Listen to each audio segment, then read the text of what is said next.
Get your black ass off my bench before I put you on the floor where you belong, old man. The words ripped through the marble hallway of the Fulton County Courthouse like a bullet finding flesh. And what followed was not a reply, not an argument, not a single syllable of defense, but the sharp, wet crack of an open palm connecting with the face of a man who had spent 34 years delivering justice from behind a gavel.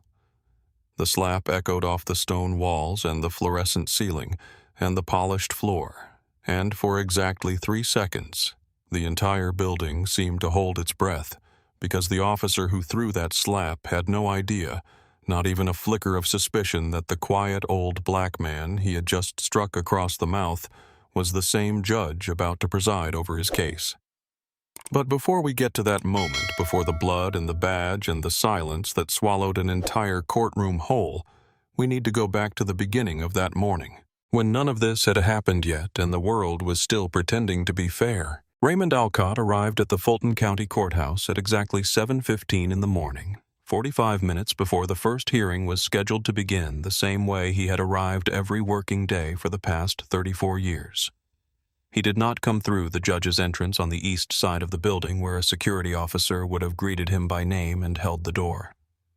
He came through the main entrance on Pryor Street, the same door used by defendants and their families and public defenders, carrying too many files in not enough hands, because Raymond had always believed that a man who enters through a different door than the people he serves will eventually forget what their footsteps sound like. He was 67 years old, though the years sat differently on different parts of him, heavy in the silver of his hair, which he kept neatly combed back from a forehead lined with decades of deliberation, and lighter in his eyes, which still held the sharp, patient focus of a man who had learned long ago that justice was not a destination, but a discipline. His skin was the deep brown of oak, aged past vanity into dignity, and his frame, though thinner than it had been in his 40s, still carried itself with the posture of someone who had never once confused standing straight with standing rigid. This morning he wore a plain dark overcoat over a simple white button-down shirt, no tie, no lapel pin, no indication of rank or title.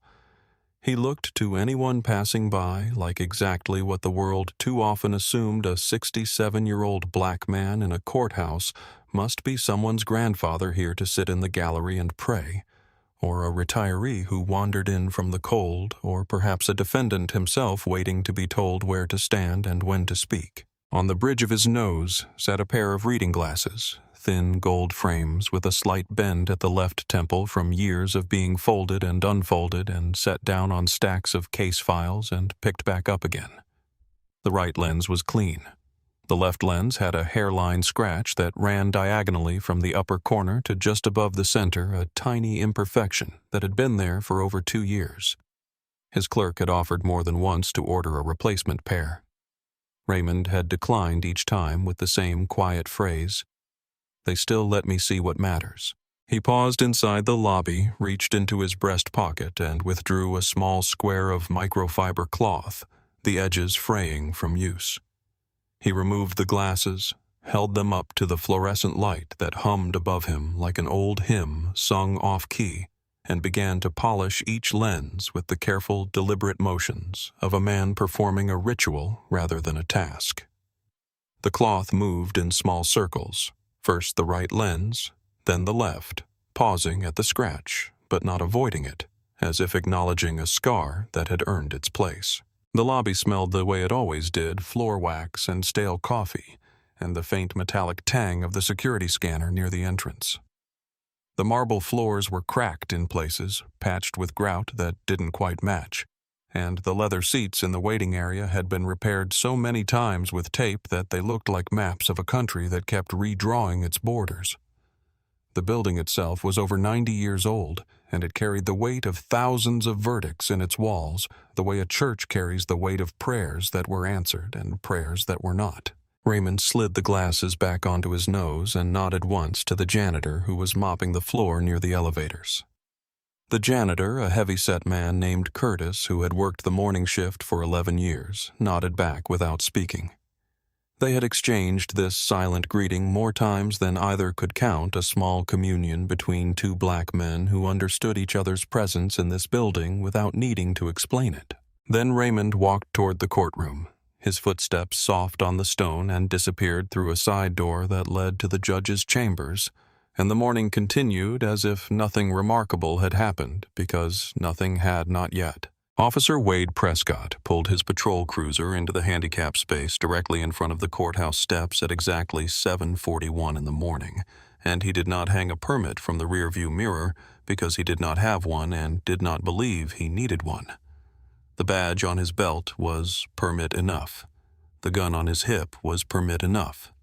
The 14 years he had spent wearing the beige uniform of the State Patrol, with its stiff shoulders and its shining brass buttons, and its nameplate reading Prescott in block letters across his right breast, was permit enough for every parking space and every doorway and every room he had ever walked into. He was 42 years old, built like a man who had traded flexibility for mass somewhere around his late 20s and never looked back.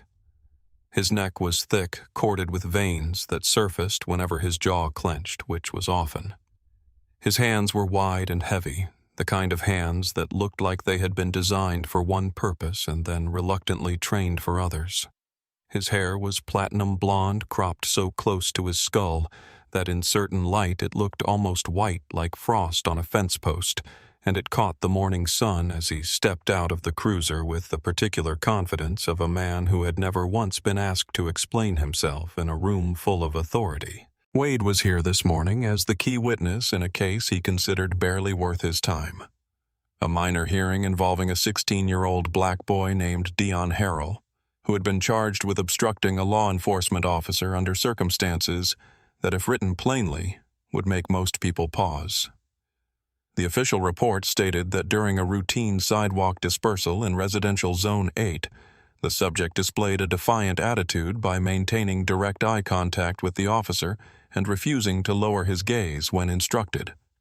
Dion had not spoken, had not moved, had not raised a hand or clenched a fist or taken a single step in any direction. He had simply looked at Wade Prescott without looking away. And in Wade's professional assessment, that was enough. The way Wade entered the courthouse told you everything the case file could not. He pushed through the front doors with both hands, not because they were heavy, but because he liked the sound they made when they hit their stops, a thud that announced arrival the way a drum roll announces a general. He did not remove his sunglasses until he was well past the security checkpoint, forcing the female clerk at the metal detector to address her instructions to her own reflection in his lenses. When she asked him to place his service weapon in the lockbox, he set it down with a deliberate heaviness, letting the metal clang against the tray like a judge striking a gavel, and he smiled at her with a smile that had no warmth in it, only teeth. In 14 years, Wade Prescott had received 3 departmental commendations, one for rapid response during a gas station robbery that turned out to be a misunderstanding about an expired coupon, one for community order, maintenance during a neighborhood block party that he had shut down for a noise violation at 4 in the afternoon, and one for exceeding quarterly arrest targets in his patrol zone by a margin that his captain had called outstanding. What the commendations did not mention, what no commendation ever mentions, was the trail of complaints that ran parallel to the medals, like a shadow that the light refused to acknowledge. 11 civilian complaints in 14 years, each one filed by a person who had been stopped or searched or detained or roughed up under circumstances that the department's internal review board found in every single instance to be consistent with established protocols and requiring no further action. The language never changed. The names of the complainants did, but the language stayed the same, as if someone had written the dismissal once and simply copied it forward, changing the date and the case number and nothing else. Wade walked down the main hallway, his polished black boots leaving faint scuff marks on the stone like the tracks of a predator marking territory, and that was when he noticed the old man. He was sitting on a wooden bench near the entrance to courtroom 4, an elderly black man in a plain dark overcoat. No briefcase, no badge, no papers spread across his lap, no nervous energy suggesting he was waiting for a lawyer or bracing for a verdict. He was just sitting there, legs uncrossed, back straight, hands folded loosely around a pair of gold-rimmed reading glasses that he was polishing with a small cloth. And there was something about the stillness of him, the unhurried quality of his attention, that made Wade look twice, not out of interest but out of irritation, because Wade Prescott did not like stillness in other people. Stillness, in his experience, meant someone was either hiding something or refusing to be afraid, and both of those things made his job harder. Wade calculated the man the way he calculated every person he encountered. Elderly black plainclothes, sitting alone outside a courtroom at 7:45 in the morning. Probably a defendant's family member. Maybe a witness from one of the neighborhoods Wade patrolled, the kind of witness who showed up early because they had nowhere else to be. Definitely nobody who mattered. Wade sat down on the same bench, not beside the man, but close enough that his knee intruded into the space between them, spreading his legs wide in the way that men who believe they own a room spread their legs to prove it. He did not acknowledge Raymond. He did not nod or offer a greeting or even glance sideways. He simply occupied the space as if the old man were furniture, and then he pulled out his phone and pressed play on a body cam clip he had been reviewing that morning. The audio filling the hallway at full volume, a tangle of shouting and commands and someone crying in the background, the soundtrack of an arrest played like a trophy. Raymond said nothing. He shifted slightly to give Wade more room on the bench, the way a person steps aside on a sidewalk, not because they are afraid, but because they have somewhere more important to be. And he continued polishing his glasses with the same careful, circular motions, his eyes never once lifting toward the man beside him. The hallway began to fill. The way courthouse hallways always fill on Monday mornings, slowly at first, and then all at once, like a river rising past its banks. Lawyers appeared carrying overstuffed briefcases and reusable coffee mugs, their voices low and urgent as they negotiated last-minute plea arrangements in the spaces between doorways. Clerks hurried past with stacks of files balanced against their chests. Family members arrived in their best clothes, the ones that came out of closets only for courtrooms and funerals, their faces carrying the particular expression of people who have been taught that the justice system is a machine, and they are the material it processes. Wade Prescott remained on the bench, scrolling through his phone with one hand, while the other rested on his duty belt in the posture of a man who wanted you to know he was armed even when the conversation was about the weather. The body cam audio had ended, but its echo lingered in the way sounds linger in stone buildings caught in the grooves of marble and the gaps between tiles. He glanced at the elderly black man beside him who had not moved, had not spoken, had not done anything except continue to exist in a space that Wade felt belonged to him by virtue of the badge and the uniform and the 14 years of unchecked authority that hung from his shoulders like a cape. Wade stood up, and the standing itself was a statement the way he pushed off the bench with both hands and rose to his full 6 feet and 4 inches, blocking the overhead light so that his shadow fell across Raymond like a stain. He looked down at the old man with the open contempt of someone who had practiced this look so many times it no longer required thought, a reflex so deeply embedded in muscle memory that it fired before the conscious mind could intervene. And he said something that he believed was casual, something about how your people always show up early to these things like you're lining up for something free. His voice pitched loud enough that a young woman standing near the water fountain turned her head. Raymond looked up for the first time. His eyes behind the gold-rimmed glasses were steady calm and deeply unimpressed, the way a man who has spent 3 decades reading faces from a judge's bench looks at a face that tells him everything he needs to know in less than a second. He did not respond to Wade's words.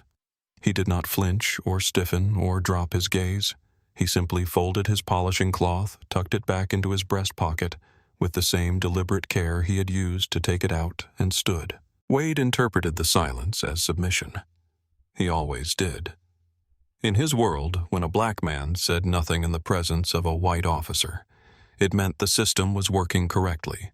It meant fear was doing its job. It meant the natural order of things had been observed and confirmed. He let out a short breath through his nose, almost a laugh, and muttered something about how at least some of them still knew their place, and the word them landed in the hallway, like a coin dropped on marble, small and hard and impossible to ignore. A young black woman standing less than 10 feet away heard every word. Her name was Nadine Osei. She was 28 years old, and she had been working as a court clerk at the Fulton County Courthouse for less than a year. She wore a navy blazer and her courthouse ID on a lanyard around her neck, and she carried a tablet in one hand and a paper coffee cup in the other. And she had stopped walking the moment she heard Wade's voice, not because she was afraid, but because she recognized the tone. She had heard that tone before in grocery stores and parking lots and the lobby of her own apartment building, the tone of a man who believed that proximity to a badge made him God's assistant. Nadine opened her mouth to speak, to say something, anything, to break the silence that was allowing this to happen in a public hallway of a public courthouse on a Monday morning in the 21st century. But before the first syllable left her lips, she caught a motion from the old man, a movement so small that if she had blinked, she would have missed it entirely. A slight shake of the head no more than a centimeter in either direction, accompanied by a look that was not pleading and not commanding, but simply knowing as if he understood exactly what was happening and exactly what was going to happen next, and had decided with the calm authority of a man who had spent a lifetime deciding things that this was not the moment. Nadine closed her mouth, but she did not look away. Raymond turned and walked toward the courtroom, and what happened next was the detail that would lodge itself in Nadine's memory like a splinter under skin, and stay there for weeks. He did not walk toward the gallery entrance, the public door where families and witnesses and spectators filed in. He walked toward the side entrance, the narrow door marked with a small brass plate that read, "Judicial Chambers," and he opened it with a key that he produced from his overcoat pocket without breaking stride, and he stepped through, and the door closed behind him with a soft click that sounded in the silence of the hallway like the cocking of a hammer. Wade did not see which door the old man used.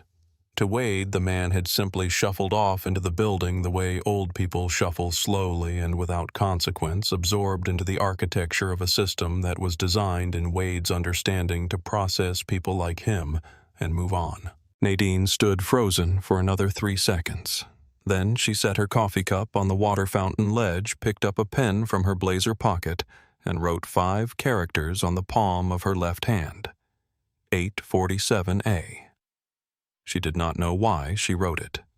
She only knew with the instinct of a woman who had spent her entire life learning to notice what power tries to hide that the time would matter. Courtroom 4 of the Fulton County Courthouse was not a grand room.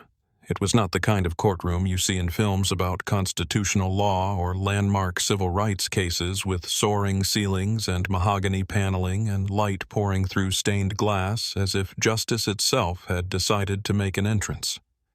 It was a working courtroom, medium-sized with fluorescent tubes that buzzed overhead like insects trapped behind plastic rows of wooden benches that creaked whenever someone shifted their weight. A judge's bench made of dark wood that had been varnished so many times the surface had developed a gloss that looked almost wet, and an American flag in the corner whose fabric had faded from red, white, and blue to something closer to pink gray and memory. The gallery filled slowly.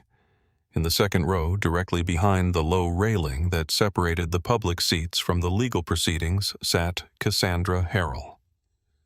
She was 39 years old, with close-cropped natural hair, and the kind of posture that comes not from training but from vigilance, the way a woman sits when she has spent her entire adult life making sure her body says what her mouth has learned not to.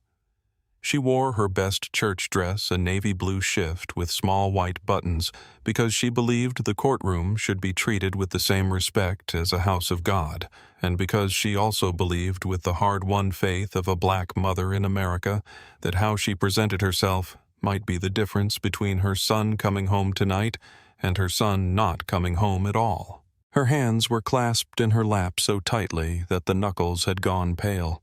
The blood squeezed out by the pressure of holding herself together, and her eyes were fixed on the defendant's table where her son sat alone. Dion Harrell was 16 years old and looked younger. He was skinny in the way that boys are skinny when they're still growing into bodies that haven't yet decided what shape to take all elbows and shoulder blades and a neck that seemed too thin to hold up the weight that had been placed on it. His face was soft, still, boyish, dotted with acne along the jaw and forehead, and he wore an oversized white dress shirt that his mother had ironed that morning with the same care she used to iron his school uniform, pressing the collar flat and smoothing the shoulders as if the crispness of the fabric might somehow protect him from the forces that had brought him here. Dion did not look up. He sat with his hands on his knees, his shoulders curled forward, his eyes fixed on the wood grain of the table in front of him, as if he were trying to memorize it or disappear into it or both. His public defender, a woman in her 50s with reading glasses pushed up into her hair, and a stack of case files that suggested Dion was one of at least a dozen clients she would represent this week, had spoken to him for a total of 7 minutes before the hearing. She had told him to be polite to say yes, sir, and no, sir, to keep his hands visible at all times, and to avoid making eye contact with the officer who had arrested him. That last instruction had struck Dion as particularly cruel, given that eye contact was the reason he was here in the first place. Then the side door opened and Wade Prescott entered the courtroom. He came in the way men come into rooms when they believe the room has been waiting for them without hurry and without hesitation, his beige patrol uniform stiff as body armor, his platinum blonde hair catching the overhead light like a blade catching the sun. The badge on his left shoulder gleamed.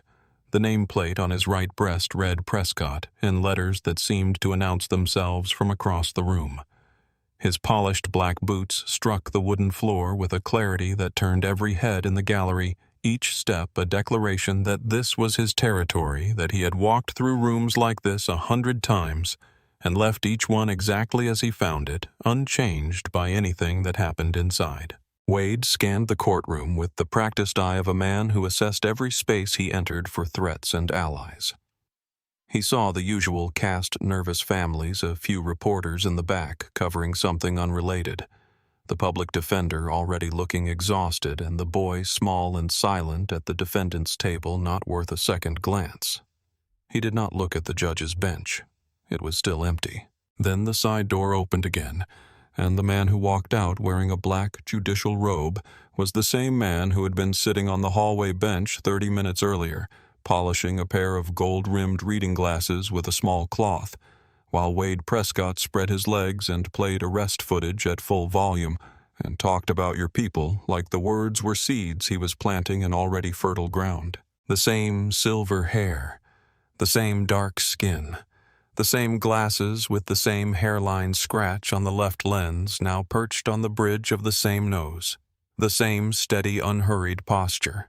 The same hands now resting on the bench's dark wood surface that had folded the polishing cloth and tucked it into the breast pocket of a plain overcoat that now hung somewhere behind a door marked Judicial Chambers.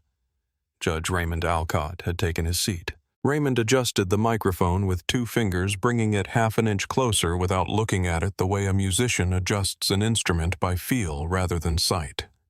He opened a leather folder that had been placed on the bench before his arrival and began reviewing the first page.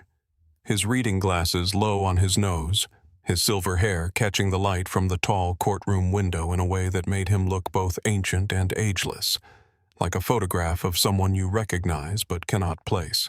He did not look at Wade. Wade's face underwent a series of changes that happened in the span of perhaps 4 seconds, though each one seemed to occupy its own private eternity.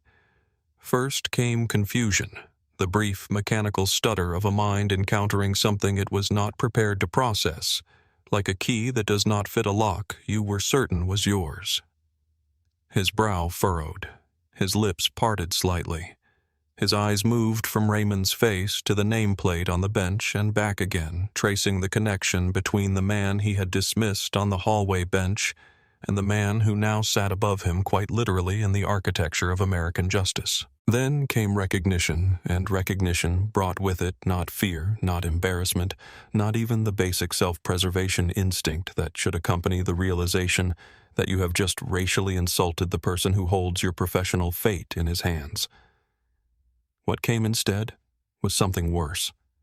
something that hardened Wade's jaw and narrowed his eyes and pulled his shoulders back into the rigid posture of a man who has just encountered a challenge to everything he believes the world should look like. In Wade Prescott's worldview, forged in the furnace of 14 years of unchecked authority and the quiet approval of every institution that had failed to check him, a black man on the judge's bench was not an accomplishment. It was an error, a misalignment, a seat occupied by the wrong body, and the robe that draped from Raymond's shoulders did not change what Wade saw when he looked at him. If anything, it made it worse, because the robe suggested that the error had been sanctioned, formalized, made permanent, and that was something Wade's internal architecture could not absorb without cracking. So he did what men like Wade always do when the world refuses to match their expectations. He doubled down.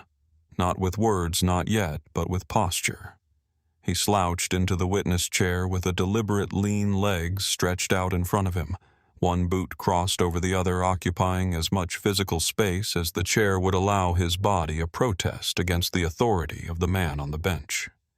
He glanced at Raymond, the way you glance at a waiter who has taken too long, with the casual disdain of someone who does not believe the person across from him has earned the right to be where they are. Raymond noticed. He noticed the way someone who has been reading faces from a judge's bench for 34 years notices everything without visible reaction but with total absorption, the way a river absorbs a stone closing around it and continuing to flow. He did not return Wade's gaze. He did not pause, stiffen, or alter the rhythm of his preparations. He simply turned to the next page in his folder, made a small notation in the margin, and addressed the courtroom. The court is now in session. We will begin with the matter of the state versus Dion Harrell. Will the prosecution please present the charges? The prosecutor, a heavy-set man with the weary efficiency of someone who processes cases the way a machine processes parts, rose and read the charges in a voice that did not attempt to hide its boredom.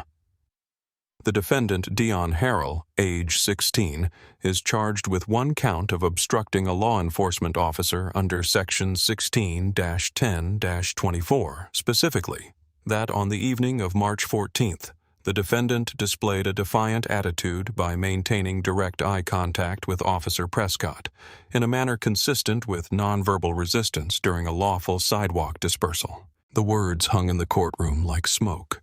A defiant attitude. Direct eye contact, nonverbal resistance.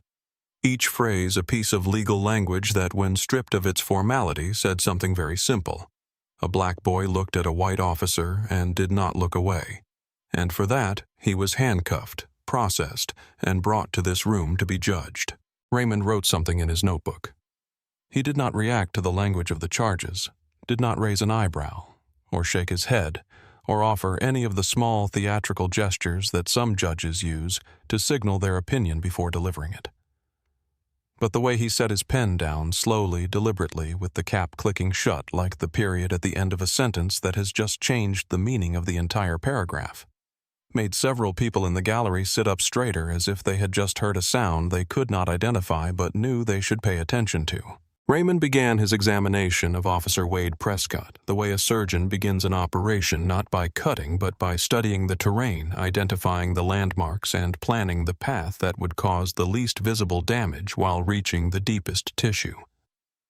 Every question he asked was precise calm, delivered in a voice that never rose above the tone of a man asking for directions, and every question was a step on a staircase that led to one destination. A destination that Wade could not see because he was too busy looking down at the step he was standing on. Officer Prescott, can you tell the court how tall the defendant is? Wade shifted in the witness chair, the leather creaking under his weight. About 5'3", he said the number leaving his mouth with the casual indifference of a man describing the size of a parking space. And your height, Officer 6'4". There was a trace of pride in the way he said it, the way there always is when large men state their dimensions as if height itself were a credential. Was the defendant armed at the time of the encounter? Numb. Did the defendant speak to you at any point during the encounter? No. Did the defendant make any physical movement toward you? Raise a hand? Take a step gesture in any way? No, but that's not. Did the defendant make any physical movement at all? A pause. No. Raymond wrote each answer in his notebook with the slow deliberation of a man who is not taking notes, but building something, assembling pieces that the room will not see as a complete structure until the very last one is placed. He did not look at Wade as he wrote. He let the silence between questions do the work that emphasis would have cheapened, because silence in a courtroom is not empty space. It is a spotlight, and everything caught in it becomes magnified. So we have established, Raymond said, eyes still on his notebook, that the defendant is 5 feet 3 inches tall, was unarmed, did not speak, and did not move. Can you now describe for the court what specific behavior led you to assess him as a threat? Wade leaned forward, and the lean was itself a tell the unconscious posture of a man who believes that proximity equals authority. The look in his eyes, he said. I've been doing this for 14 years, Your Honor. You learn to read people. The way he stared at me, unblinking chin up, no cooperation, that's a sign. In my line of work, that kind of stare is the first indicator of defiance. If I don't control it from the start, the consequences are worse. Raymond's pen paused on the page, but only for a moment. You mentioned his chin was raised. Can you elaborate on that? It's a common form of nonverbal defiance. Wade said the phrase rolling out with the practiced smoothness of something that had been said many times before in many rooms to many people who had accepted it without question.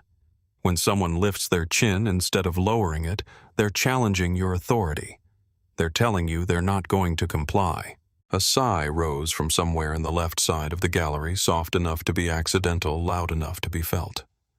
Raymond did not turn toward it, but he noted it the way he noted everything, as data, as temperature, as the emotional weather of a room that was beginning to shift from curiosity to doubt. Record in full, Raymond said to the clerk, including the testimony regarding chin height. He turned a page in his file and withdrew a thin folder separate from the main case documents, older, its edges slightly worn. He opened it on the bench and read silently for a moment, before looking up at Wade with the same steady, unreadable expression he had worn since the hearing began. Officer Prescott, I'd like to ask about a previous incident involving your unit. 17 months ago, you conducted a stop and question of a white female teenager suspected of stealing an electric scooter from a storefront. The subject was 15 years old. According to the incident report, she refused to provide identification, kept her hands in her jacket pockets, and maintained eye contact throughout the encounter. Your assessment at the time was that the subject posed no threat, and you issued a verbal warning and released her on scene. No physical contact was made. Wade's expression did not change, but his body did. A micro shift in the shoulders, a tightening of the fingers on the armrest, the almost imperceptible stiffening of a man who has just realized that the ground beneath him is not as solid as he thought. That situation was different. Wade said, his voice maintaining its surface-level confidence even as something beneath it began to thin. She didn't display threatening behavior. You have to assess each scenario in its full context. I see, Raymond said. So a 15-year-old white girl who refused to identify herself, kept her hands hidden, and stared at you was assessed as non-threatening. And a 16-year-old black boy who stood still, said nothing, and looked at you was assessed as a threat requiring physical force. He paused, not for dramatic effect, but to let the comparison sit in the room like an object that everyone could see from every angle. Help me understand the difference. Wade's jaw worked. His neck reddened. The rehearsed phrases he had used 100 times to navigate conversations like this. Standard procedure threat, assessment-trained reflex, professional judgment began to cycle through his mind, but none of them fit the specific shape of the question he had just been asked, because the question was not about procedure. It was about pattern. And patterns, once laid side by side, speak a language that no amount of training can translate into something innocent. I responded to the situation, Wade said more slowly now, choosing each word with unusual care. Not to race. I followed exactly what I was trained to do. Raymond did not move. He did not need to, because the answer had not served to clarify the facts, but to confirm what the room already suspected. That when Wade Prescott said he responded to the situation, What he meant was that he responded to the person. And when he said he followed his training, what he meant was that his training had never taught him to distinguish between a threat and a body, between behavior and color, between what someone was doing and what someone looked like doing it. Raymond turned to the clerk. "Record the witness's final statement in full." Then he opened another page and said without looking up, "I have one more question." Wade raised an eyebrow, the last gesture of a man who still believed he was performing rather than being examined. If Dion Harrell had been a white teenager in a school uniform wearing a backpack, and he had looked at you in exactly the same way, with the same posture, the same silence, the same raised chin, would you have considered that a threat? The question dropped into the courtroom like a stone into a well, and the silence that followed was the sound of every person in the room listening for the splash. Wade's mouth opened. His lips moved around the shape of a word that did not come. He looked at Raymond, and for the first time that morning, his eyes did not carry disdain or resentment, or the particular brand of arrogance that had sustained him through 14 years of complaints and commendations. They carried something else, something he had never felt while wearing this uniform, the sensation of being seen. Raymond raised a hand, palm open, a gesture that was both a stop sign and an offering. "Don't answer if you're not certain," he said. "Your testimony is already long enough." Then he closed his notebook, placed his pen beside it, and interlocked his fingers on the bench. "The court will recess for 10 minutes while the counsel reviews the surveillance footage." The door opened. No one spoke. But from where he sat, Raymond Alcott knew that the only language Wade Prescott had just unknowingly used was the very one that would unravel this entire case. Not a shout, not a blow, but the way he believed with every fiber of his being that even a glance could have a color. What happened next did not happen in the courtroom where cameras were mounted and procedures were observed and the architecture of justice maintained at least the appearance of order. It happened in the hallway where the marble was cracked and the fluorescent lights buzzed, and the only witnesses were people who had not been sworn in, and whose testimony would later be dismissed by those who preferred to believe that power, when exercised out of sight, was power exercised with restraint. The recess had barely begun. People were still rising from their seats, stretching legs and reaching for phones when Wade Prescott exited through the main courtroom door with a stride that was no longer the confident swagger of a man asserting territory, but the tight, accelerated gait of a man who has just been stripped in public and is looking for something to cover himself with. His jaw was locked.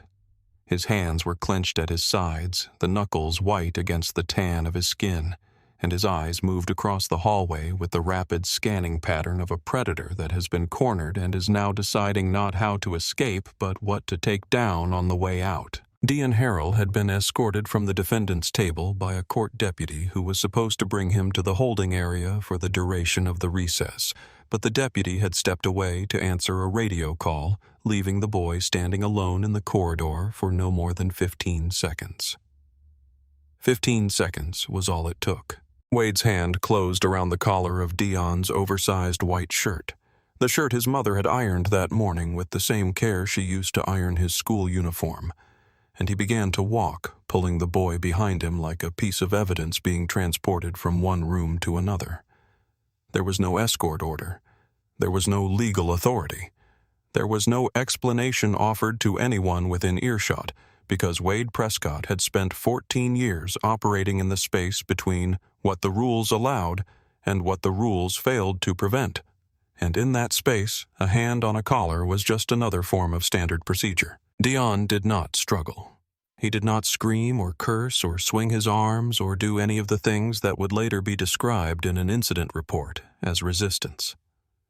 He simply stumbled along behind Wade, his sneakers scraping against the marble floor and leaving thin black marks like the tracks of something being dragged against its will, his body thrown off balance by the force of a 240-pound man pulling a 120-pound boy by the fabric between his shoulder blades. The white shirt bunched and twisted around Wade's fist, the collar tightening against Dion's throat, and the sound it made, the soft, persistent rasp of cotton being stretched to its limit, was the only noise in the hallway because everyone else had gone silent. Cassandra Harrell appeared at the courtroom door just in time to see her son being pulled through the main corridor like a sack of something unwanted. The sound that came from her was not a scream and not a word, but something between the two, something that started in the deepest part of her chest and rose through her throat and hit the air already broken. A sound that every mother recognizes and no mother should ever have to make. She pushed forward, her church shoes slipping on the marble, her hands reaching for the boy who was already too far away, and two courthouse guards stepped into her path with outstretched arms and voices that said, "Step back." Protocol in progress, as if protocol were a living thing that required protection from a mother whose child was being taken from her in plain sight. Cassandra did not retreat. She could not advance. She stood pinned between the guards like a woman trapped behind glass, and she said 3 words. The same 3 words over and over in a voice that was not pleading and not commanding, but simply true. The way gravity is true. The way blood is true.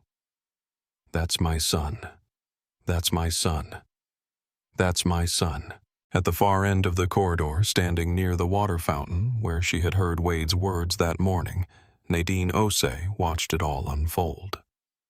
She had been on her way to the clerk's office when the commotion started, and she had stopped not out of curiosity, but out of the same instinct that had made her write the time on her palm 3 hours earlier, the instinct of a woman who had learned to notice what power tries to hide. Her phone was already in her hand. She raised it to eye level, pressed the record button, and held it steady. The video was 47 seconds long. It had no narration, no filter, no dramatic music. It showed a platinum blonde officer in a beige uniform dragging a skinny 16-year-old boy by the collar of a white shirt down a courthouse hallway, while the boy's mother stood behind 2 guards with her arms outstretched and her mouth forming words that the microphone could not quite capture, but that anyone who watched the footage would understand without needing to hear them. The video showed the black scuff marks on the floor. It showed Dion's face turned halfway toward the camera, his eyes wide and wet and utterly without comprehension, the eyes of a child who has been taught to comply and is being punished anyway. And it showed Wade's face in profile, jaw set, eyes forward, the face of a man who believed he was maintaining order and could not see that he was the disorder. Nadine posted the video 11 minutes later with a caption that was not a statement but a question. Is this what justice looks like in Fulton County? She tagged no one. She used no hashtags. She did not need to because the video was its own argument, and arguments that carry the weight of truth do not need amplification. They need only a door, and Nadine had just opened one. The video reached 10,000 views within the first hour, and by the second hour, it had been shared so many times that the original post was no longer the primary source. Because people had screen recorded it and reposted it and clipped it and trimmed it and added their own captions and their own outrage and their own memories of every time they had watched something like this happen and said nothing. And now the saying was happening all at once. A flood of voices that had been held back by dams built from fear and exhaustion, and the quiet understanding that speaking up in America if you are the wrong color in the wrong place can cost you everything. The comments came in waves. The first wave was horror. How did no one stop this? And that boy is someone's child, and I couldn't finish watching. I had to hold my daughter. The second wave was fury. The officer's name is Wade Prescott, badge number 4471. Let's make sure he can't hide. And this is Fulton County. This is our courthouse. This is our tax money paying for his boots. The third wave was memory. People sharing their own stories, their own encounters, their own version of being 16 and black and standing still, while a man with a badge decided that stillness itself was a crime. But the internet is not a choir, and not everyone was singing the same hymn. Within 48 hours of the video's first appearance, a Facebook group called Back the Badge Fulton had accumulated over 8,000 members, and the posts inside it told a different story, one in which Wade Prescott, was a dedicated officer being persecuted by a radical activist judge in which Dion Harrell was a known troublemaker whose family had a history of confrontations with law enforcement in which the entire incident was a staged provocation designed to undermine public trust in the police.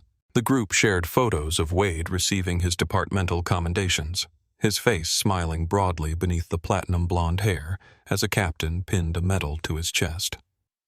They circulated edited clips that showed only the moments where Dion appeared uncooperative in the courtroom, stripped of context and soundtrack, and humanity reduced to a series of freeze frames that confirmed whatever the viewer had already decided to believe.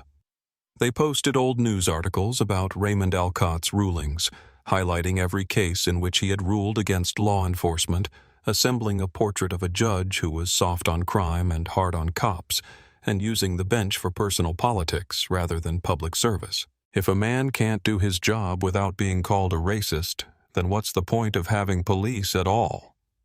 One comment read, and it received over 3,000 likes. Each one a small vote in favor of a world where the definition of doing your job included dragging a child by the collar down a public hallway. Local talk radio picked up the story the way talk radio picks up every story, with volume turned to maximum and nuance turned to zero.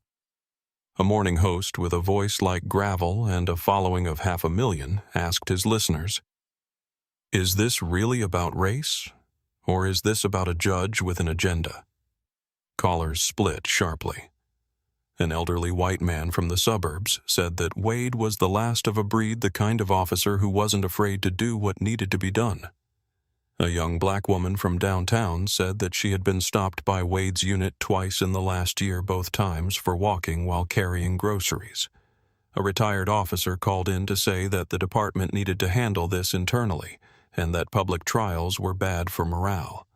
A teacher called in to say that her students had watched the video in class and that one of them, a 14-year-old boy, had asked her a question she could not answer. "Miss, if I look at a cop wrong, can he do that to me too?" Beneath the noise, beneath the hashtags and the hot takes and the algorithmic amplification of outrage, something quieter was happening. People who did not usually share political content, people who scrolled past petitions and muted arguments and unfollowed anyone who made them uncomfortable, were watching the video and sitting with it. Not sharing it, not commenting on it, just watching and feeling something shift inside them, the way tectonic plates shift beneath the surface of a landscape that appears from above to be perfectly still. And through all of it, Raymond Alcott said nothing. He made no public statement. He did not appear on television or issue a press release or authorize his office to respond to the growing media requests. He sat in his office on the 4th floor of the courthouse reviewing case files for the next morning's docket, the same gold-rimmed glasses on his nose, the same hairline scratch on the left lens, the same quiet focus that had carried him through 34 years of service in a system that had never once made his presence easy. The world outside was on fire, but the man at the center of it was doing what he had always done, preparing to show up, sit down, and do the work. When the Fulton County Courthouse opened its doors on the morning of the resumed hearing, the line to enter stretched from the front steps to the corner of Pryor Street, curved around the block past the bail bonds office and the taco cart and the bus stop where a woman was reading the newspaper with a headline that said, "Judge Under Siege," and continued for another 40 feet to the entrance of a parking garage whose attendant had stopped charging for the morning because he figured that anyone willing to stand in that line in 38-degree weather deserved at least a free place to put their car. Raymond had ordered the trial moved to the main courtroom on the 2nd floor, the largest in the building, a room that could seat over 200 people and was used primarily for high-profile cases involving political corruption or organized crime. He had also authorized full media access under a single condition: no live filming during witness testimony, but complete video coverage permitted for all other portions of the proceeding. The announcement posted the previous afternoon on the courthouse's public bulletin board had traveled from the lobby to the local news to the national wire services in less than 3 hours, and by the time the sun rose on the day of the hearing, Every major outlet in the southeastern United States had a crew either inside the building or parked outside it. The courtroom filled the way. A room fills when the people entering it understand that what they are about to witness is not entertainment but evidence, not spectacle but reckoning. Cassandra Harrell sat in the front row, this time, not the second. She had arrived at 6:30 in the morning before the doors opened because she had promised herself that she would not sit behind anyone, that she would be the first face her son saw when he looked into the gallery, and that no guard or barrier or protocol would stand between her and the boy she had dressed in a white shirt that morning, because she still believed against every piece of evidence to the contrary that presentation mattered in this country. Beside Cassandra, in the seat closest to the aisle, sat a woman who had not been present at the first hearing. Her name was Etta Crooms, and she was 61 years old, and she held in her lap a small framed photograph, the kind you buy at a drugstore with a thin silver border and a clear plastic cover that had been cleaned so many times the edges had gone cloudy. The photograph showed a boy, dark-skinned and smiling, wearing a basketball jersey with the number 7. His arm raised in the air as if he had just scored or was about to frozen in a moment of joy so pure that looking at it made your chest hurt. No one in the media knew Mrs. Crooms' name. No one in the gallery recognized her face. She had come to the courthouse alone, walked through the metal detector without being stopped, taken her seat without speaking to anyone, and placed the photograph on her knee with both hands, her fingers resting on the frame, the way you rest your hands on something you are determined to carry no matter how heavy it becomes. She was not here for the slap. She was not here for the video or the hashtags or the national conversation about justice and accountability. She was here because 3 years ago her grandson had encountered Wade Prescott's unit on a dark road, and the encounter had ended with a neck restraint and a hospital gurney and a death certificate that listed the cause as unspecified respiratory failure, and she had been knocking on doors ever since, and every door had been closed, and now finally someone had opened one. Wade entered the courtroom and something had changed. His stride was shorter. His jaw was tighter.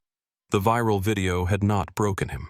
It had hardened him the way fire hardens clay, making it stronger, but also more brittle, more likely to shatter when struck from an angle it was not designed to absorb. He wore his uniform, his badge, his boots, but the swagger that had filled the room at the first hearing was gone, replaced by the rigid bearing of a man who believes he is under siege, and men under siege do not retreat. They dig in. Raymond took the bench with the same unhurried precision he had brought to every morning for 34 years. He adjusted the microphone. He opened his folder. He placed his pen beside his notebook. And then, for the first time in the proceedings, he addressed the courtroom directly. I have opened this session in this room in this capacity, not to expose anyone, but to demonstrate that justice is not something designed to function in the dark. We are conducting this trial publicly, not to satisfy public opinion, but to prove that trust cannot be rebuilt behind closed doors. The words settled over the gallery like a blanket over a fire, not extinguishing the heat, but containing it, giving it shape. Journalists stopped typing. The officers seated in the back rows straightened. And somewhere in the front row, Mrs. Etta Crooms tightened her grip on the photograph and nodded once to no one, to everyone, to the grandson who would never hear his name spoken in a courtroom but might at last be remembered in one. The examination resumed. One by one, witnesses came forward, people whose names had appeared in files labeled internally resolved people who had filed complaints that were processed and dismissed with language so identical it might as well have been photocopied. Micah Green, a 34-year-old black man who had been detained by Wade for 6 hours for the crime of asking a patrol officer what time it was. Amara Johnson, a 21-year-old college student held at a precinct for 4 hours for showing tense behavior while on the phone with her mother. Each testimony was a brick removed from the wall that Wade Prescott had spent 14 years building around himself, and with each brick removed, the structure became more visible, not as protection, but as concealment, not as order, but as camouflage for something that order was never meant to hide. The collapse did not come all at once. It came the way all collapses come in stages, each one small enough to seem manageable until the last one reveals that the entire structure has been compromised from the foundation up. Wade sat in the witness chair and watched as testimony after testimony stripped away the layers he had built over 14 years of commendations and sealed complaints and the quiet approval of a system that rewarded results without ever asking how the results were produced. He watched Micah Green stand in the aisle, hands shaking, and describe being locked in a holding room for an entire night because he asked a question.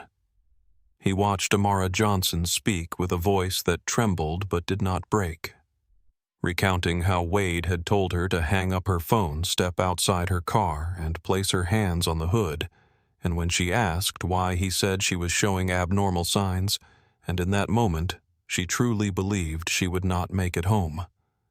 He watched the gallery lean forward, watched the journalists write faster, watched the faces of the officers in the back row shift from solidarity to something that looked from a distance very much like doubt. And through it all, Raymond sat on the bench with his gold-rimmed glasses and his silver hair and his notebook and his pen, asking questions that never rose above the volume of a conversation and never failed to cut deeper than a shout. The calm that had sustained Raymond through 3 decades was not passivity. It was the discipline of a man who understood that justice does not require noise. It requires attention. Then Micah, still standing in the aisle, said something that broke the surface. He said it quietly, almost to himself, but the courtroom's acoustics carried it to every corner. He told me I should be grateful he didn't do worse. Wade's head snapped toward Micah. The muscles in his neck corded. His lips pulled back from his teeth, and for the first time that day the courtroom saw not the disciplined officer or the confident witness or the man who believed his training justified everything he had ever done. They saw the thing underneath, raw, red, and uncontrolled. Wade pointed directly at Micah, his finger rigid as a blade. "I'll come back to your neighborhood if I have to," he growled, and the words were not a threat so much as a reflex. The conditioned response of a man who had used intimidation for so long that it had become indistinguishable from breathing. The gallery erupted. People rose from their seats. Cassandra Harrell pulled Dion closer. Mrs. Crooms clutched her photograph. A guard started to move. Raymond stood. He did not stand quickly the way a man stands when he is startled, and he did not stand slowly the way a man stands when he wants to be seen standing. He stood with the measured, deliberate motion of someone who has decided that the moment requires his full height, and when he reached it, when his 6 feet of silver-haired, black-robed, 67-year-old presence was fully vertical behind the bench. The room paused, the way a room pauses when the person who has been listening finally decides to speak. "If you still want to threaten someone," Raymond said, his voice as level as a carpenter's line threatened me. Wade turned. The distance between them had closed, though neither had moved toward the other. Wade's hand was still pointing at Micah, but his eyes were on Raymond now, and what lived in those eyes was not calculation or strategy or even anger in any recognizable form. It was something more primitive. The reflex of a man whose authority has been challenged by the one person in the room he cannot dominate, and the intolerable circuit-breaking realization that the person he cannot dominate is a black man who is not afraid of him. The slap came the way all violence comes when it has been deferred too long, suddenly, sloppily, and with the full weight of everything the person delivering it can no longer carry. Wade's open palm connected with the left side of Raymond's face with a crack that split the air of the courtroom like a bone breaking inside a closed room. A sound that was both louder and quieter than anyone expected. Louder because of the silence that preceded it. Quieter because the mind, when it witnesses something it cannot believe, turns the volume down as a form of self-protection. Raymond's head turned with the force of the blow. His gold-rimmed reading glasses flew from his face, struck the edge of the bench, and clattered to the floor. The left lens, the one with the hairline scratch, cracked from the upper corner to the center. The left temple, already bent from years of use, bent further nearly to 90 degrees. The glasses lay on the dark wood of the courtroom floor like a small broken bird. The courtroom did not gasp. It did not scream. It did something worse.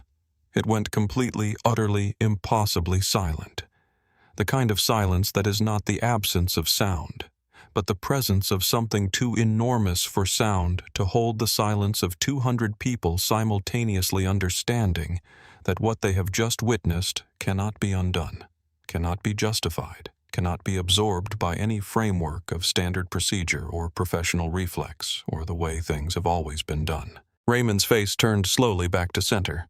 The red mark bloomed across his left cheek like a handprint pressed into wet clay, vivid and precise, each finger visible a signature written in force on the skin of a man who had committed no crime except presiding while black. His eyes did not water. His jaw did not clench. His expression did not change from the calm, steady, deeply patient look that he had worn all morning, the look of a man who has spent 34 years waiting for the truth to show its face and has learned in that time that the truth always does. You just have to be still enough to let it. He looked down at his glasses on the floor. He bent slowly the way a 67-year-old man with a lifetime of service in his bones bends, and he picked them up. He held them in front of his face and examined them, the cracked left lens, the bent temple, the scratch that had been there for 2 years and was now joined by a fracture that would be there forever. Then he put them back on cracked lens and all and sat back down. He said 2 words to the clerk. "Record this." The security officers who rushed toward Wade were fast, but Raymond's raised hand was faster. He lifted his palm from the bench, fingers spread, and the gesture carried enough authority to stop 3 grown men in their tracks, not because they were afraid of him, but because they recognized in that single motion that the man who had just been struck was not asking for protection. He was asking for precision. "I want this act formally recorded before anything in this room is altered," Raymond said.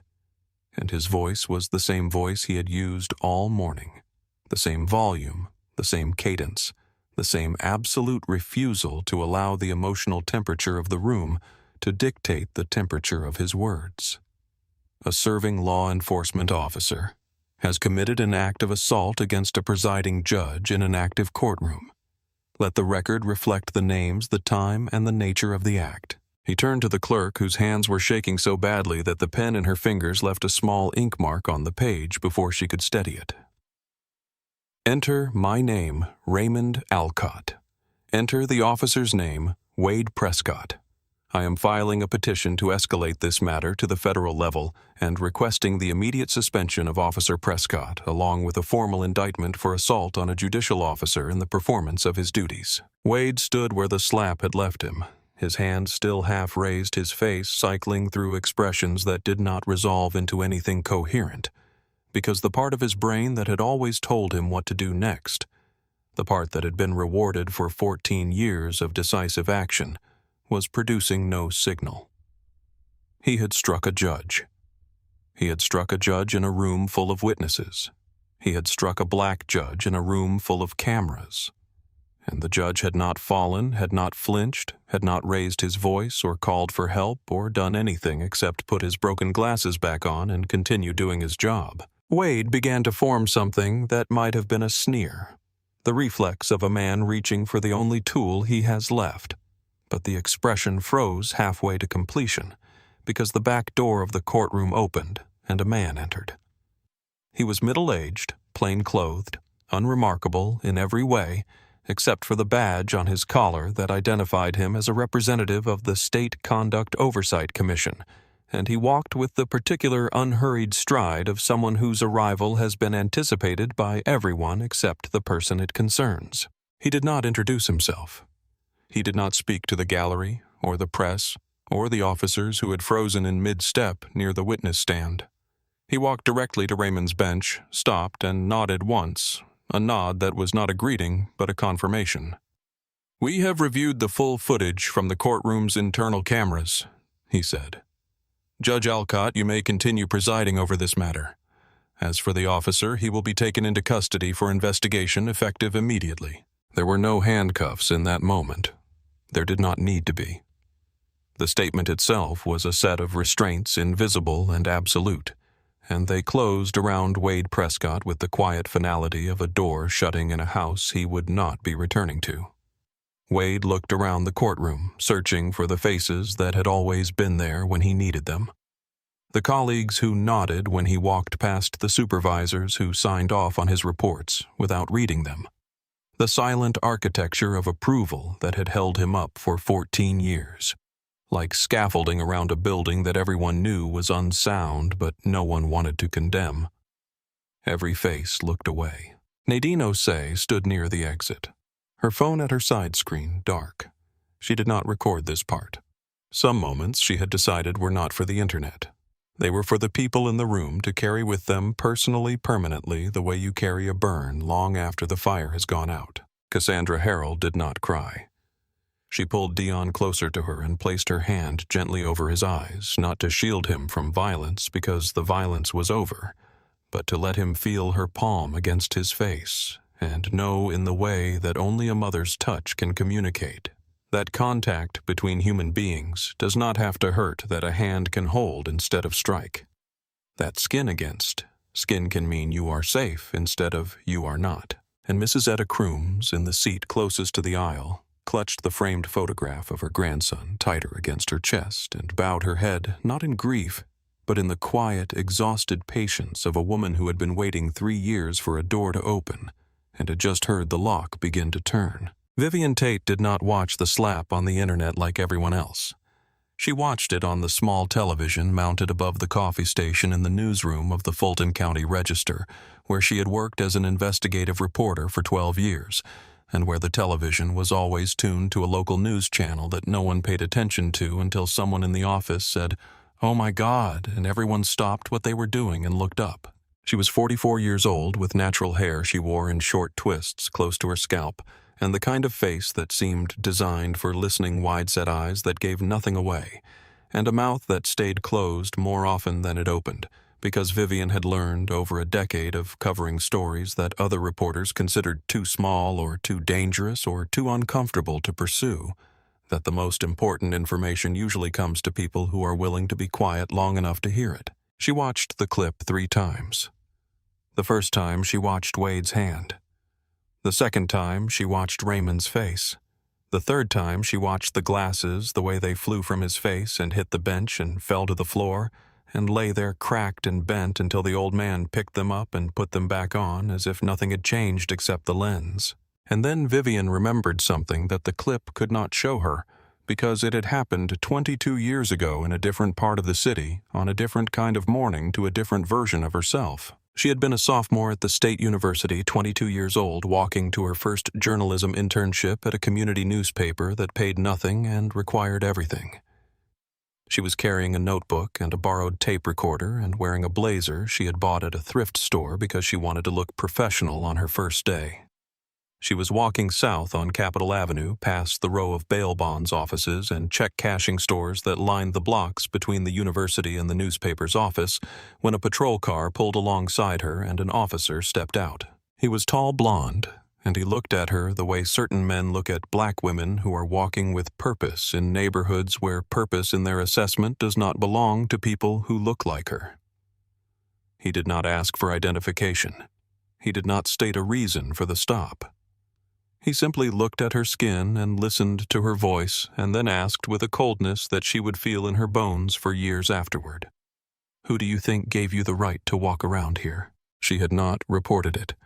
She had swallowed the humiliation the way millions of black women in America have been taught to swallow humiliation, with a smile that costs more than it gives, with a compliance that tastes like ashes, with the quiet understanding that the alternative speaking fighting demanding to be treated as human could cost you not just dignity, but safety, not just a morning, but a life. She had swallowed it, and it had stayed inside her for 22 years, and now watching the video of a man in a similar uniform slapping a judge in a courtroom, she felt it rise. Vivian did not begin her investigation with the slap.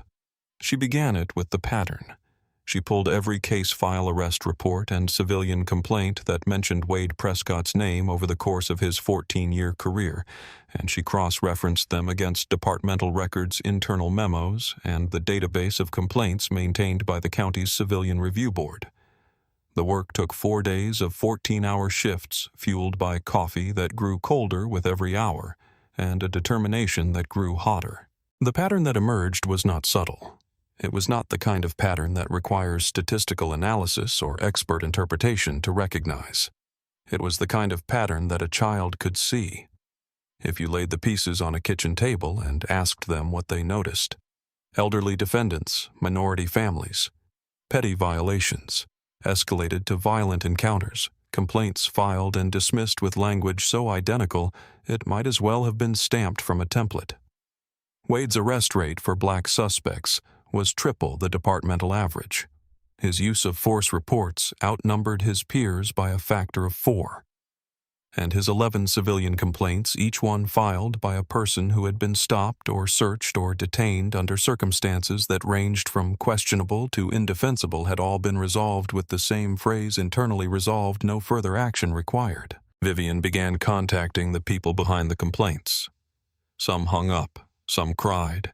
Some spoke in voices so flat and so tired that you could hear the years of being ignored pressed into every syllable like flowers pressed between the pages of a book that no one ever opened. Raymond Ellis had been pulled from his truck cab during a video call with his 8-year-old daughter. The reason given on the report was dim tail light. The actual reason, as Raymond described it to Vivian, was that he was a black man, driving a commercial vehicle in a neighborhood where Wade's unit had a monthly stop quota to meet, and his tail light, which was functioning perfectly, was examined for 17 minutes while he stood on the shoulder of the highway in 40-degree weather, with his daughter's voice still coming through the phone, asking, "Daddy, what's happening?" His complaint had been filed, processed, and dismissed within 6 days. He had never received a response. Amara Johnson had been held at a precinct for 4 hours after Wade stopped her car and declared that she was showing tense behavior. The tense behavior, as Amara explained, consisted of being on the phone with her mother while driving home from an evening class at the university. Wade had ordered her to hang up, step out of the vehicle, and place her hands on the hood. When she asked why he told her she was displaying abnormal signs, she spent 4 hours in a holding area without being formally charged, without being allowed to call anyone, without being told when she would be released. Her complaint disappeared into the same administrative machinery that had swallowed every other complaint filed, stamped, internally resolved. Each story was a drill through concrete, and beneath the concrete was not bedrock, but more concrete layers of it. Each one poured by a different hand, but all made from the same material. The quiet, efficient, thoroughly documented protection of an officer whose value to the department was measured in arrest, numbers and commendation plaques, and the monthly performance metrics that no one questioned because the numbers went up and the complaints went away, and the whole apparatus continued to function in a manner that from the outside looked exactly like law and order. The Crooms family lived in a small house on the east side of Fulton County, in a neighborhood where the streetlights worked on alternating blocks and the sidewalks had been repaired in some places and abandoned in others. A neighborhood that appeared on the department's patrol maps as a high-activity zone, which meant that officers drove through it. More often stopped. More people made more arrests and generated more data. And the data, when presented in quarterly reports, justified the increased patrols, which generated more data, which justified more patrols. A cycle that fed itself like a fire burning its own fuel. Terrence Crooms had been 16 years old, the same age as Dion Harrell, and like Dion, he had been skinny and quiet and still growing into a body that had not yet decided what kind of man it would carry. He played basketball at the community center on Thursday evenings and wore the number 7 jersey because his grandmother told him 7 was a lucky number. And he smiled in photographs with the full-faced, open-hearted smile of a boy who had not yet learned that the world would try to teach him not to.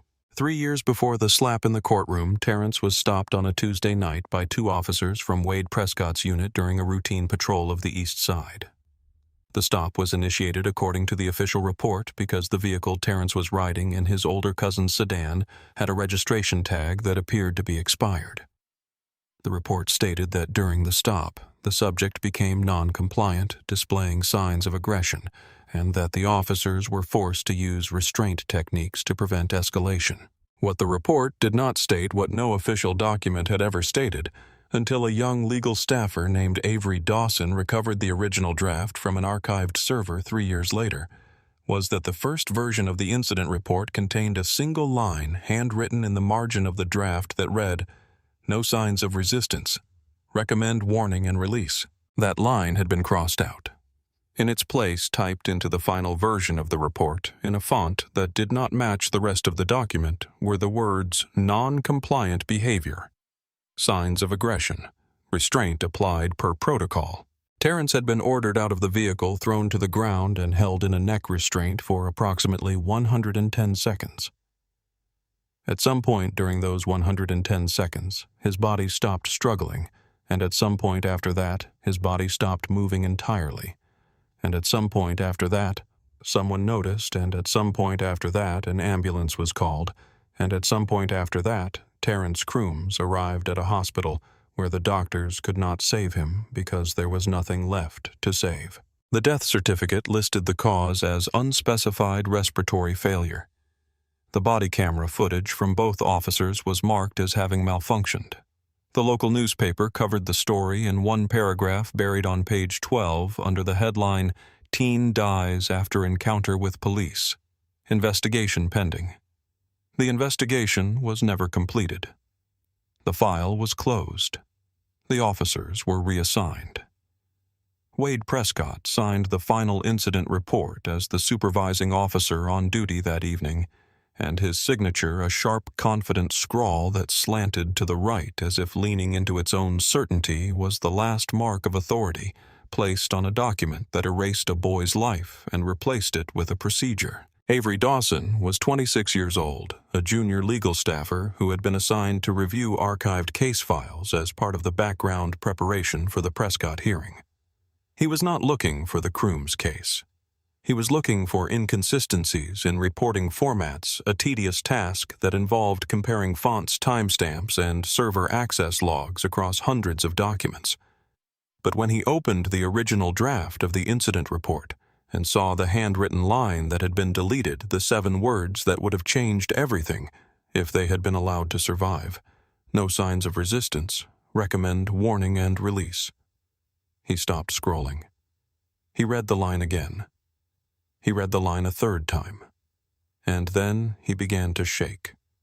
Not from cold, not from fear, but from the specific kind of tremor that runs through the body when you realize that you are holding a piece of truth that someone went to great lengths to destroy, and that the destruction failed, and that the truth is now in your hands, and that what you do with it will define the kind of person you are. Avery printed the original and the final version side by side. He drove to the courthouse. He walked to Judge Alcott's office. His hands were trembling when he placed the file on the desk. "I think you need to see the first statement," Avery said, "the one that was never allowed in court." Raymond read each page. He did not skim. He did not flip ahead. He read the way a man reads when he knows that every word is carrying weight that the system tried to bury. 10 minutes passed without a sound except the turning of pages and the soft tick of the clock on the wall. When he reached the final page, the one with Wade's signature at the bottom, he looked up. His eyes were cold, not angry, cold.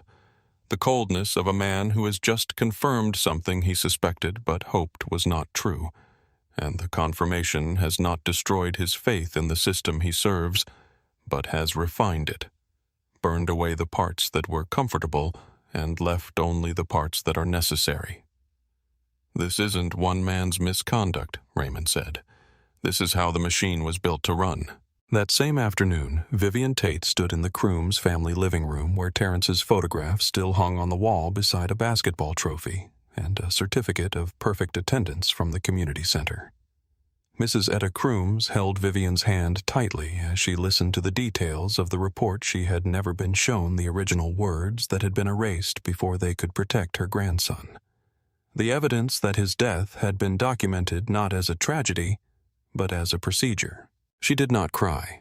Her grief had outlived tears, years ago had passed through the stages that the textbooks describe and arrived at a place the textbooks do not have a name for, a place where sorrow becomes so much a part of your structure that removing it would cause you to collapse. She asked one question, and she asked it in a voice that was not seeking an answer but delivering a message. If they say his name right this time, she said, will others still get stopped in the dark?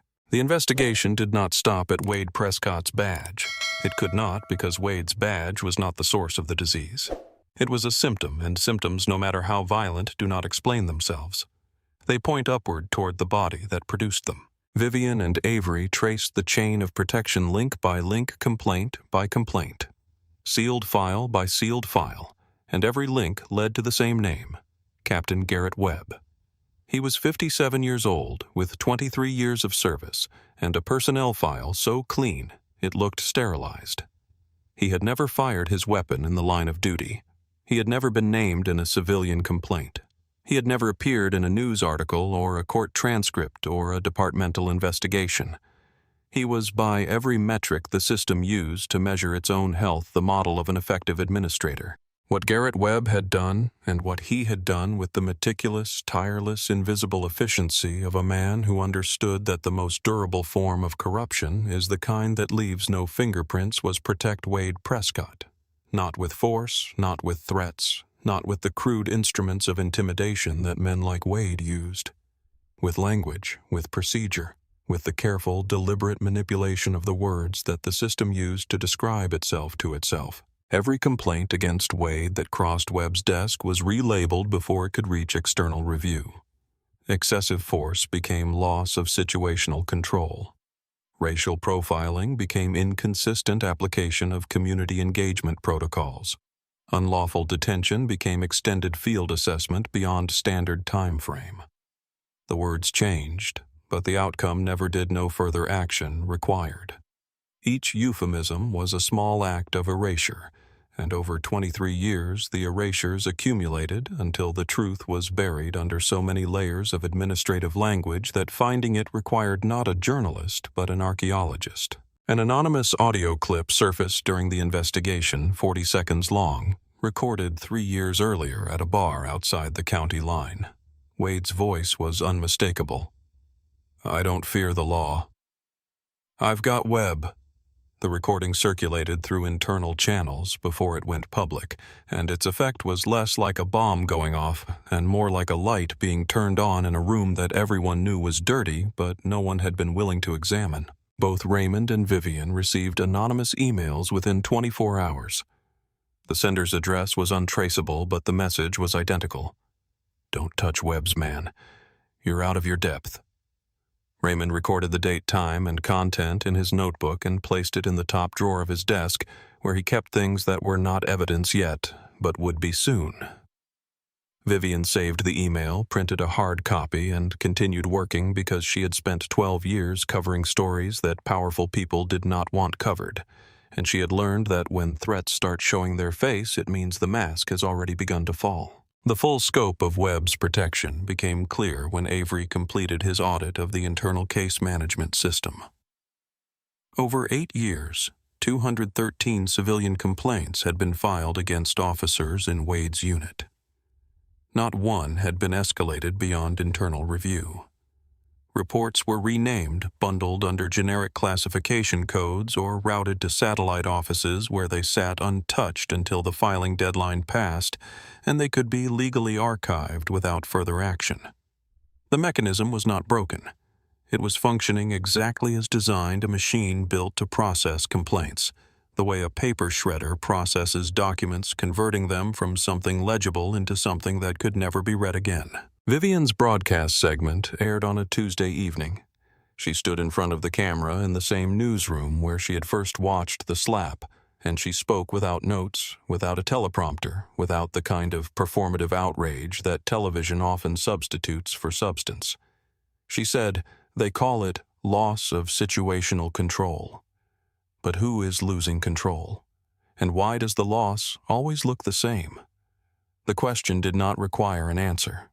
The audience provided it themselves in the comments and the shares and the long, quiet conversations that happened in living rooms and kitchens and break rooms across the county, where people who had been told for years that the system worked as intended were now being shown in precise and documented detail how it actually worked. On the morning of the federal trial, Wade Prescott appeared in the Fulton County Federal Courthouse, not in the beige uniform that had made him feel invincible for 14 years, but in standard-issue detention clothing, a shapeless gray jumpsuit that erased rank, erased title, erased the particular kind of authority that comes from a polished badge and a pressed collar, and the knowledge that no matter what you did, someone above you would make it disappear.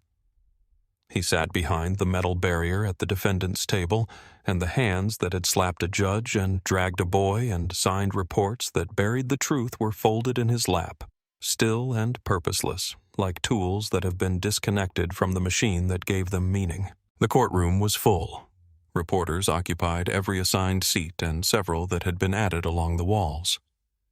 Civil rights observers from 3 national organizations sat in the gallery with notebooks open and faces composed into the careful neutrality of people who have seen enough to know that hoping for justice and expecting it are 2 very different things. Cassandra Harrell sat in the 3rd row, her hand resting on Dion's shoulder, and Dion sat straighter than he had at any point during the original hearing, not because anyone had told him to, but because something in the room, some shift in the weight of the air, told him that sitting up mattered today. Mrs. Etta Crooms sat in the front row, Terrence's photograph on her lap, her fingers resting on the silver frame the way they always did. Beside her, Vivian Tate held a notebook open to a blank page, her pen ready, her eyes moving across the room with the steady attention of a woman who had spent 12 years documenting the gap between what the system promised and what it delivered. The presiding judge, a woman in her early 60s who had once been blocked from entering a restricted floor by Wade's unit during her years as a junior prosecutor, opened the proceedings by reading a handwritten letter from Raymond Alcott. His handwriting was small and precise, and the words it carried were not grand or theatrical, but had the weight of something that had been shaped by decades of thinking carefully about what justice means when it is tested. Justice does not choose who to humiliate, the letter read. It chooses who must correct themselves first, and the only thing a court can do is remind us of that every single day. No applause followed. The silence that filled the room was not expectant or hostile or reverent. It was simply full the way a glass is full when you have poured into it exactly as much as it can hold and not one drop more. The prosecution presented its case with the methodical precision of an argument that does not need emotion because the facts are sufficient. The surveillance footage from the courtroom played on a large screen, uncut and unedited. Wade's hand rising, connecting the glasses, flying the red mark blooming on Raymond's face, like a wound that the camera preserved in a resolution high enough to count the lines on his skin. The tampered case files were presented side by side original, and altered the deleted line about Terrence Crooms glowing on the screen, like a sentence that had been buried alive and had finally clawed its way back to the surface. The audio recording played through the courtroom speakers, Wade's voice arrogant and unfiltered. "I don't fear the law. I've got Webb." The name that had once been a shield was now an anchor, and it was pulling both men under. Mrs. Crooms was called to the stand. She did not raise her voice. She did not make a speech. She held Terrence's photograph facing the courtroom so that every person in the gallery and every camera and every pair of eyes that had once looked away could see the boy, the smile, the jersey, the number 7. And she said his name. She said it clearly, the way you say a word you have been carrying for 3 years and have finally been given a room large enough to set it down in. She said it twice. Once for the record, once for herself. Avery Dawson presented his findings on the altered case files with the calm, detailed precision of a young man who understood that the evidence was not dramatic because it did not need to be. Drama is what you add to truth when the truth is not enough. This truth was enough. Language had been used as a tool to obscure, to rename, to reclassify, to transform complaints into procedural footnotes and victims into statistics that no one would ever count. The defense requested a delay. The judge denied it with 7 words that compressed the entire journey from the slap to the trial, from the video to the verdict, into a single sentence. Justice has waited long enough for this. The verdict was delivered before the afternoon light had shifted in the courtroom windows. Conviction on all counts. 8 years in federal custody. Permanent revocation of all law enforcement authority. A lifetime ban from holding any position of public trust. There were no cheers. There was no celebration. Cassandra Harrell closed her eyes and held Dion's hand and breathed. Just breathed the way a person breathes when they have been holding something for so long that the release of it feels less like relief and more like learning to use their lungs again.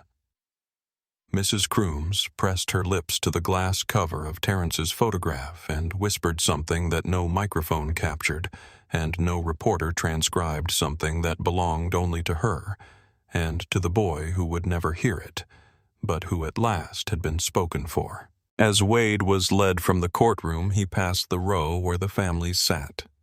His eyes met Mrs. Crooms' face. She did not flinch. She did not scowl. She did not turn away. She looked at him the way a woman looks at a storm that has finally passed. Not with forgiveness, not with triumph, but with the profound, bone-deep exhaustion of someone who has spent 3 years waiting to be believed and has only now, at this late and costly hour, been heard. The next morning, Central Police Headquarters held no ceremony. No flags were lowered. No honor guard assembled.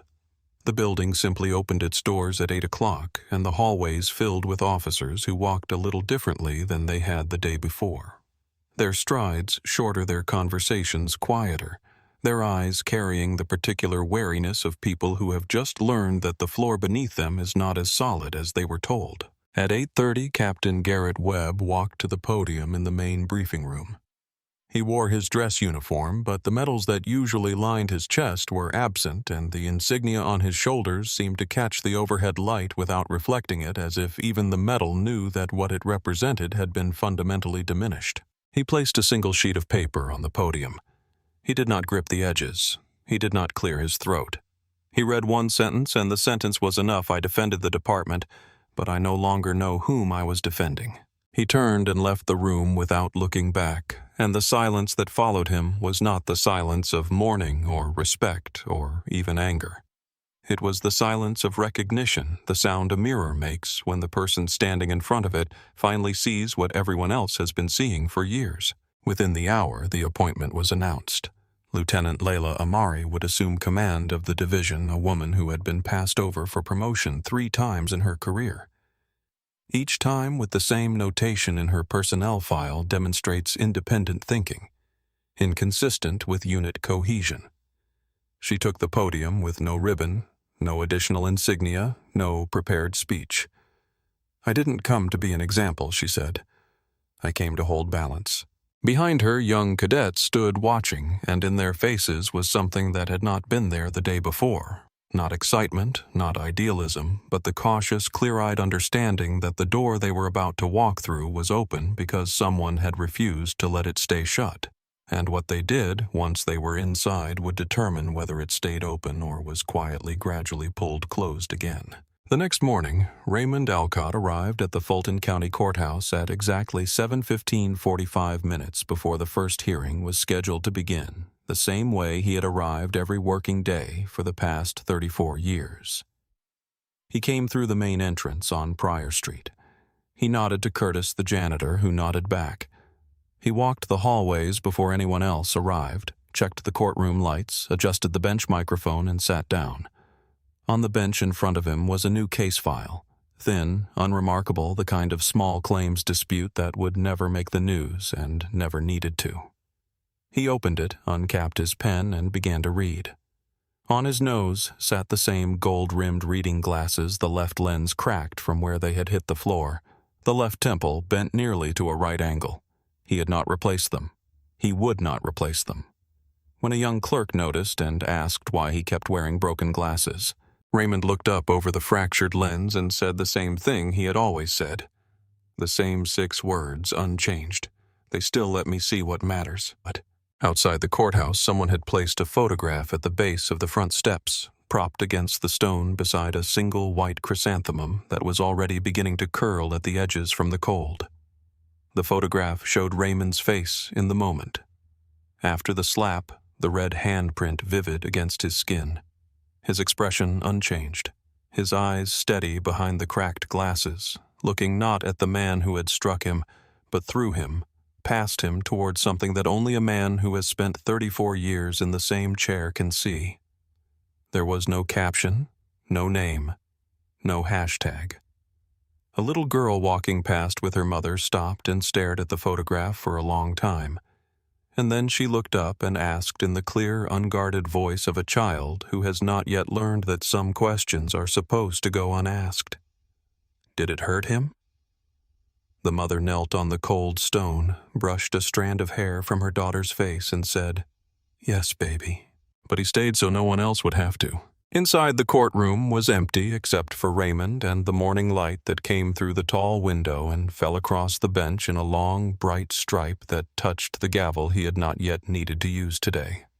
No cameras, no crowd, no applause.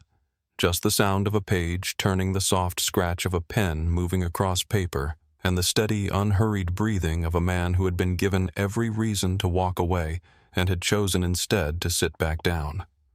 The cracked lens caught the light and split it into two beams, one falling on the empty gallery where 200 people had watched a man get slapped, and not one of them had been able to look away, and one falling on the gavel, resting in its cradle, waiting for the moment it would be needed, but not needing to be heard to be felt. And perhaps that is the truest measure of justice, not the sound it makes when it strikes, but the quiet it keeps when it chooses, after everything, to stay. If this story made you feel something, if it made you stop and think about who gets to sit on the bench and who gets dragged down the hallway and why the glasses that let someone see what matters are always the ones that get broken first, then do not let this moment pass in silence. Share this story with someone who needs to hear it. Leave a comment telling us what justice means to you, and subscribe to our channel so you never miss the stories that the world sometimes tries to keep quiet. Because silence has protected the wrong people for far too long, and every time you press play you help make sure the truth has a room big enough to stand in.